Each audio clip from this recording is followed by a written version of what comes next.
Hi, and welcome to this first day of the neuroAI course for Neuromatch Academy.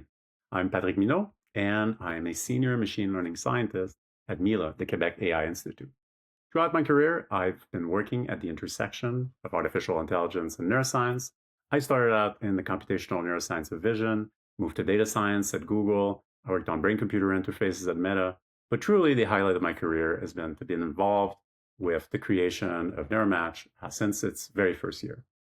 I write on the intersection of neuroscience and AI on my newsletter, which is on neuroai.science, where you can find more about the kinds of things that I care about. So it's with great pleasure that I welcome you to this first day to give you a broad overview of the field of neuroAI, to define intelligent behavior, inductive biases, and generalization. I will also describe and contrast different roles in neuroscience, cognitive science, as well as artificial intelligence. Let's get started. So what is neuroAI? Well, to me, neuroAI is the search for common principles behind intelligence in artificial and natural systems. We can either look at how to build these systems or to understand these systems. So a very popular route is the neuroAI route, which is to take inspiration from neuroscience and to adapt it to artificial intelligence systems. This approach has also been called neuro-inspired AI. A prominent example of this approach is in an editorial published by Tony Zader and colleagues last year, which states that a good understanding of neural computation can reveal fundamental ingredients of intelligence and potentially catalyze the next revolution in AI. Fighting words. Now, in addition to being able to build artificial intelligence, we might want to understand natural intelligence. So here, the tools that exist in artificial intelligence obviously are developing rapidly. They're solving many of the same problems that we have to deal with in biological agents. So we can use some of the tools that exist currently to better understand what makes us who we are. This idea is also known as neuroconnectionism. A prominent example of this is in a paper by Blake Richards and colleagues that say that it's the right time to consider a deep learning inspired framework for systems neuroscience. We have a growing understanding of the key principles that underlie ANNs, and we believe that these principles apply generally. Well, what I'd like to point out is that, the first author in this paper and the third author in the previous paper that I quoted are one and the same. They're Blake Richards, who's also our day lead for day 7 on microlearning.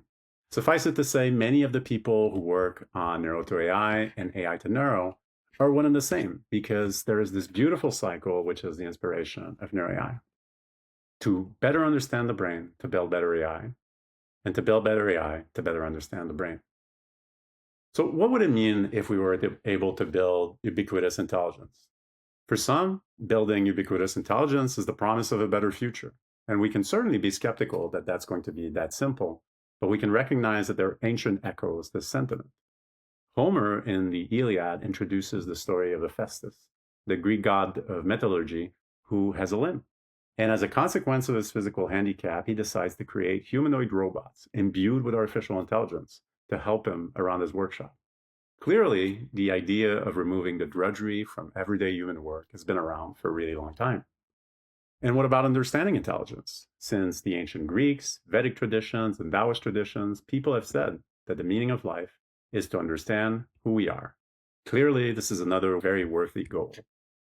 Throughout this course, you'll be exposed to different kinds of traditions in neuroscience, artificial intelligence, and cognitive science. For some of them, their goals may be a little hermetic to us. So we have to practice what I call radical curiosity.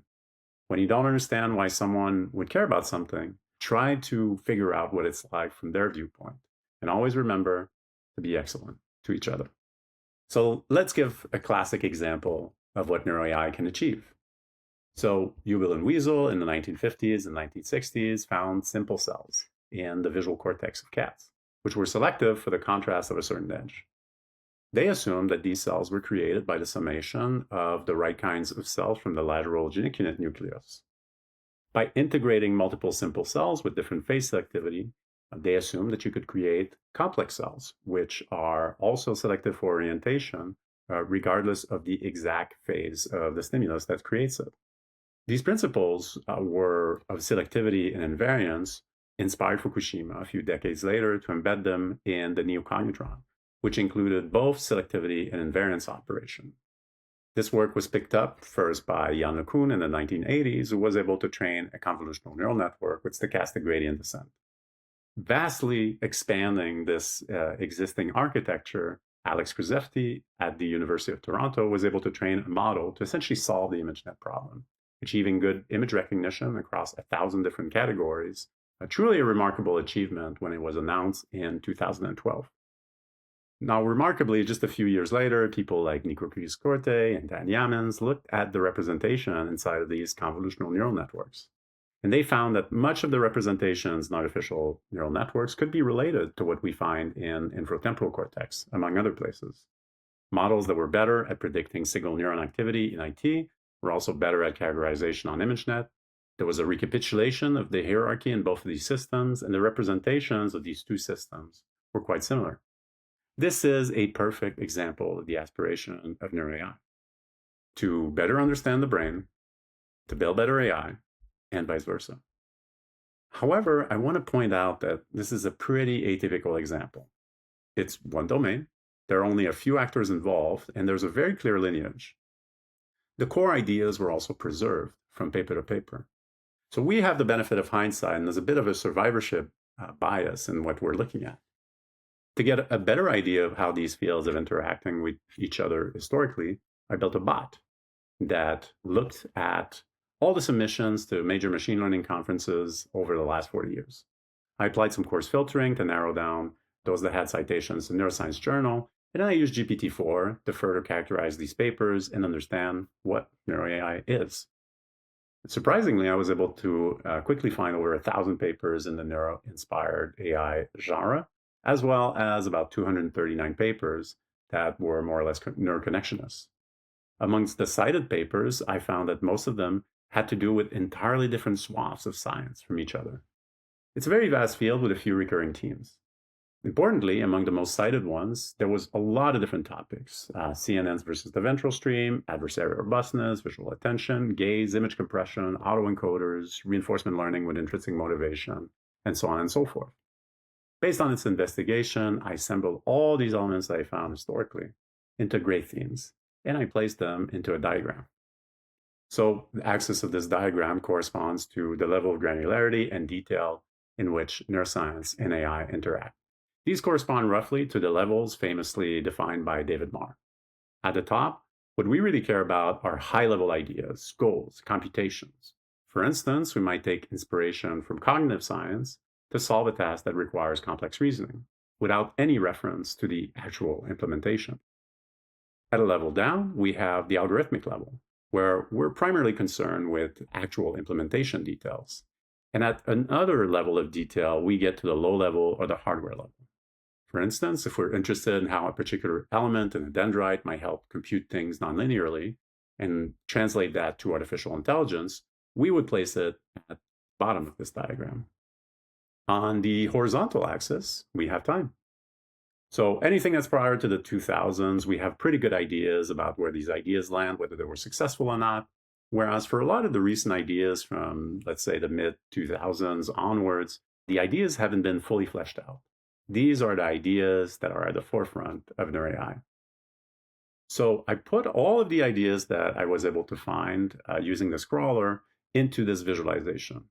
I will not read this representation in front of you. I'll let you read it at your own leisure. But I hope that it gives you a kind of map and orientation for this broad field. Throughout this course, we'll refer back to this diagram, and we'll build out a more succinct understanding of what neuroAI is all about. So let's talk about the organization of this course. We'll start with foundations. So in the first 3 days, we're going to be focusing on big picture stuff, as well as common tools to understand neuroscience and artificial intelligence at the level of tasks and at the level of representations. Then we'll look at different kinds of architectures at the micro and macro level, as well as cognitive architectures. We'll repeat the same process at different scales for learning. And in our last day, we'll investigate what happens if our program for understanding the brain is wildly successful. What happens if we build intelligent machines? Will they be imbued with consciousness? And what does that mean for ethics. So now let's move into defining what intelligent systems actually are. What do we mean when we talk about intelligent systems? To me, an intelligent system is a system that displays good generalization. And I love this quote from Melanie Mitchell: machine learning is IID, or independently and identically distributed, while life is OOD, or out of distribution. What does that mean exactly? I think a pretty good example of this is the Wozniak coffee test. This is by Steve Wozniak, who's one of the founders of Apple. If you ever made coffee, chances are that if you walk into any reasonably equipped kitchen, you can successfully make coffee. Now, this is a really hard task because the locations of the implements to make coffee, the exact kind of coffee machine that you're going to get, the type of bean, whether it's already ground or not, that's going to be totally different from kitchen to kitchen. But that doesn't stop you from being able to solve this task. A robot that could walk into any reasonably equipped kitchen and successfully make coffee would pass the Wozniak test. And to be clear, no robot currently passes it. In order to pass it, you would really need to be effective at generalization. So with this intuitive example in mind, let's talk about different facets of generalization and different formal definitions. Let's start with predicting well. To predict well means that we do a good job of predicting what's going to happen, even when the rules of the environments change. In this scenario, we're going to try to build a predictor, which we'll note as f of x and theta. In a simple one-dimensional environment, this predictor corresponds to a curve, in this case, the green line. The curve should do a good job of interpolating the data points y, which are these blue dots. The goodness of the predictor is simply the empirical loss, L of y and f, or the expected value, or the average of the loss, for instance, the mean squared error. That's the in-distribution and empirical loss that should be very familiar from deep learning. So what happens when we change the environment? One definition of out-of-distribution robustness is the worst-case loss as we change the environment. This is a much stricter criterion than in-distribution loss, because the relationship between the data and the inputs, when we change the environment, might completely change, as is depicted here towards the right. To put this into perspective, while I'm a bit of a coffee nerd and I consider myself a seasoned coffee maker, I could probably find an adversarial kitchen in which my coffee making skills would fail dramatically. The second facet of generalization is the ability to learn rapidly in new circumstances. So one intuitive definition of sample complexity is the number of examples that you need to learn the new rules as you're moving in a new environment. This is the technical definition. It states that the sample complexity is equal to the number of exemplars n that you need to reach a loss which is lower than epsilon with probability higher or equal than 1 minus delta. This is a very technical definition, but generally people, when they talk about sample complexity, mean a more intuitive definition, the number of examples that you need to reach good performance. So for instance, I might say loosely that my sample complexity for the coffee Wozniak test is 3. Because if you give me 3 shots, I'll probably be able to create a decent cup of coffee in any new kitchen. A third definition is the ability to perform well in new circumstances. So intelligence is the ability to achieve goals in a wide range of environments. Hutter and Legg have this definition, which they call universal intelligence, which I think is very interesting. Intuitively, you might think that a reasonable measure of the power of a general reinforcement learning agent is how much value they can extract out of any environment. So unfortunately, a simple formula, which is just based off of the expected value of the value that the agent is able to extract out of the environment, doesn't work very well by default. The reason is that the environments can be arbitrarily complex, even random. Instead, they propose to weight the value achieved by the agent in each environment by a constant, which is proportional to the inverse of the complexity of the environment. The particular measure of complexity that they use here is Kolmogorov complexity, which is the length of the shortest computer program that can generate this environment. This means that, for instance, we overweight simple environments, like one where you have an automatic espresso machine, and underweight environments that are very complicated, like let's say this siphon-based coffee maker depicted here. One really important lesson that comes out of this discussion is the no free lunch theorem. The no free lunch theorem tells us that we have to pick our battles when it comes to learning algorithms. There is no single algorithm that can be optimal for all possible problems. This might seem like a depressing conclusion, but it actually points us towards a crucial concept in artificial intelligence, which is inductive biases.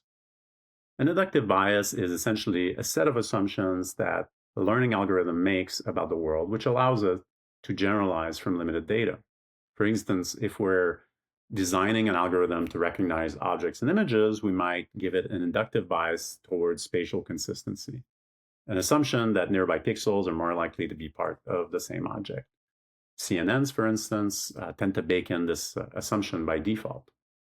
So a key assumption in neuroAI is that naturally intelligent systems have lots of inductive biases, which allow them to be adapted to their environment. The environments in which our utilitarian ancestors evolved were quite structured, and the learning algorithms that evolved to deal with these environments have followed us all the way to the primates. Our brains and bodies co-evolved with the environment in order to be well adapted and flexible.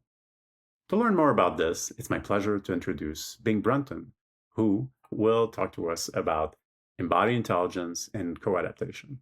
Hi, everyone. My name is Bing Breton, and I am a professor at the University of Washington in Seattle, where I lead a lab in computational neurosciences. Now, as a computational neuroscientist, one of my overarching goals scientifically is to understand the architecture, function, and dysfunctions of the brain and nervous system through understanding neurocomputation. And as part of this effort, and being part of the NeuroAI community, my lab has developed techniques in data-driven dynamical systems and machine learning for neuroscience and behavior, where I am particularly interested in understanding natural behaviors. In my teaching efforts, I've been involved in scalable and inclusive teaching efforts throughout the years, especially working with NeuroMatch Academy for many years. And so I'm delighted to be here to tell you a bit more about my perspectives on NeuroAI in general and about embodied intelligence in particular. So it is now today the year 2024, and it's hard to turn a corner without hearing about artificial intelligence, which has quickly captured our imagination and changed the way we work, interact with information, and connect with each other as people. Now, I think part of the reason we're all here, gathered here today, is to pause and ask the question about AI technology. How did we get here? And if we can understand a bit more about how we got here, perhaps that might give us a clue about where we're going next. Now, part of our perspectives here, my perspectives, and also the perspective of this course, is that insights from neuroscience have always been a key part of the inspiration for the major advances in artificial intelligence, and in a fascinating history that goes back for the past century. Those of you who are interested in learning more about this, I highly recommend Grace Lindsay's book, Models of the Mind, where she really unpacks this interwoven intellectual history between neuroscience and artificial intelligence, including the many ways that they have enriched each other over the many decades. Now, speaking for myself as a neuroscientist, of course, I think a lot about why we have a brain. And it may seem to many people that the most mysterious thing about the brain is cognition and intelligence. Whereas we take it for granted that it's easy to walk up and down the stairs carrying a laptop and a cup full of coffee, something that I do on a regular basis. However, I contend that the computational complexity in controlling my body far exceeds the complexity of solving integral in calculus class. In fact, math and language are relatively new tricks of the nervous system. And so we neuroscientists study a system that fundamentally evolved over 500 million years ago for sensor motor planning and control. So animals can sense from the environment and use that information to decide where to go. And yet the vast majority of neuroscience over the past half century has been considering the brain in isolation from the biomechanics of the body, even though that we know that the brain is not directly connected to the world. It receives no sensory inputs and has no action outputs in the world except the body. In other words, my perspective here is that we must embrace the fact that the brain and body are, and have always been, inextricable in solving the pressing challenges faced by the animal, from moment to moment, as well as in planning for the future. So in neuroscience, we are currently wealthy in data, and yet this wealth threatens to drive us even farther apart into our niches, where our favorite tools and preferred analyses for all of these different types of data sets. And for this reason, I see a pressing need right now for embodied models to be developed as computational frameworks that integrate all of this data to make quantitative predictions, which will guide the design of increasingly expensive and combinatorially complex experiments. And finally, this is the only way we'll be able to gain any holistic understanding of the embodied intelligence and brain behavior. The key capability here of embodiment is that the goal of the overall agent is always to coordinate the movement of its body to tackle the challenges of survival, where there is no such thing as passive perception. It is this autonomy to decide where to go, to actively gather perceptual information, and the agency to interact with the world and other animals within it that makes the nervous system the most spectacular thing that's ever evolved on Earth. And of course, this is very much my biased opinion. I think that embodied intelligence, how the brain acts on the world and responds when it pushes back, is one of the most fundamental things we need to understand in neuroscience. So to tackle this integration of brain and body, my lab has been working with collaborators to build embodied models of the brain, where the nervous system interfaces explicitly with models of the body, including its kinematics, dynamics, and biomechanics. Now, importantly, these models are agent-based and generative, meaning that they have the ability to interact flexibly with a changing environment and also predict responses to physical and neural manipulations that were never before seen in the training data. And I think these three layers of the brain, the body, and the world, and their many interactions, are the most essential layers to make sure that we're not compromising on our core principles here. First, feedback is central, and it is ubiquitous. We're talking not only about how I push on this table and the table pushes back, the nested feedback loop goes all the way down to recurrent neuron circuits, synaptic plasticity, and protein circuits. Now, secondly, the specifics of the body matters. The many parts of the body are mechanically coupled, and they may accomplish a lot more with physics alone without invoking neural control.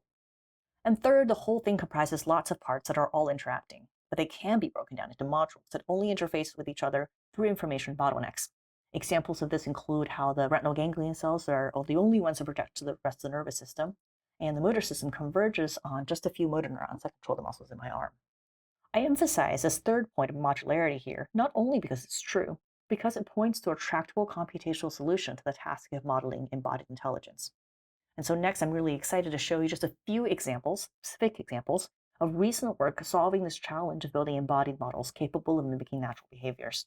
The first examples were from my lab, and the second one I'll highlight is work of some colleagues that I'm really excited about. So the first one, we're investigating these arrows between sensing, memory, and using that information to plan movement by developing agent-based models capable of interacting flexibly with an environment to achieve some goal that's important for its survival. Now, in particular, here we're thinking about the ability of animals to track chemical odor to locate its origin, which is especially challenging when the plume gets shredded by the turbulence in the air. This is a really important capability because the sources of the odor can be a piece of food, a mate, or a nesting site. And the behavior is so well conserved and so central for survival that it's been well studied from both a biological and an algorithmic perspective. But we are uniquely interested in how an agent that has only local sensory information and neurally plausible computations might be able to learn a biophysically plausible strategy. Our approach here was to use deep reinforcement learning, where we set up a virtual plume with affecting and diffusing odors and wind that can change directions unpredictably to train our agents. During training, we gave them reinforcement reward only when they reached the source. We were happy to see that our agents did learn a behavioral strategy, casting about when they lose the odor, and then following the plume when they can. This closely resembles the strategies that many organisms have been described to use. But further, because we had transparent access to the neural computations inside the agent, we could see that the recurrent neural network learned to represent a variety of variables that we also know that the brain computes as well, including the compass neurons that keep track of the heading of the agent. But the most surprising thing about this project was when we made a testable behavioral prediction. Specifically, we noticed that when their agents found the odor plume, it didn't just surge upwind, as is the conventional wisdom, but instead it followed the direction of the plume. We can tell these two hypotheses apart because we had instances where the direction of the plume was different from the current direction of the wind. Now, this is a testable prediction, and recently I've talked to a few colleagues who read our paper and told me that they've done some experiments, and now there's data suggesting that our predictions may be correct. As a theorist, this is probably the best thing I could possibly hear.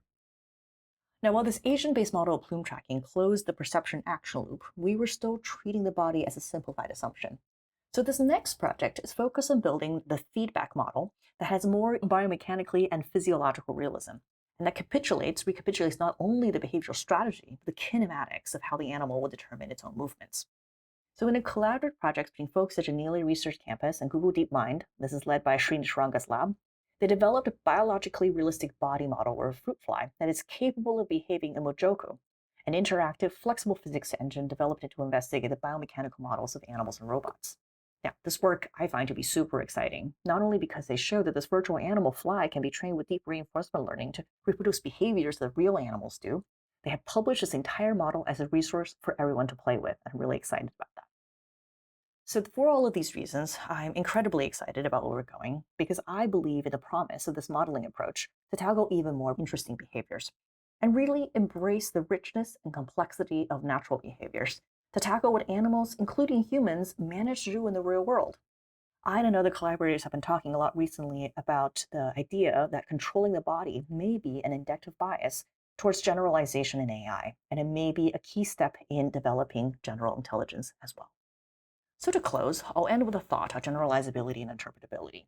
Because the perspective of neuroAI in this course is that we're looking for solutions that go beyond reproducing or recapitulating our observations. So if I spend all day looking at coconuts falling down from trees, I can tell you exactly what's going to happen when the next coconut falls from that tree. But that's not actually all that interesting. What I actually want is to be able to learn some relationships about the physics of forces, masses, and acceleration so that I can do something that's never before done on the beach, like landing a rocket on the moon. So thank you, and thank you for listening. I wish you the best of luck and tons of fun learning about the future of neuroAI. Welcome back.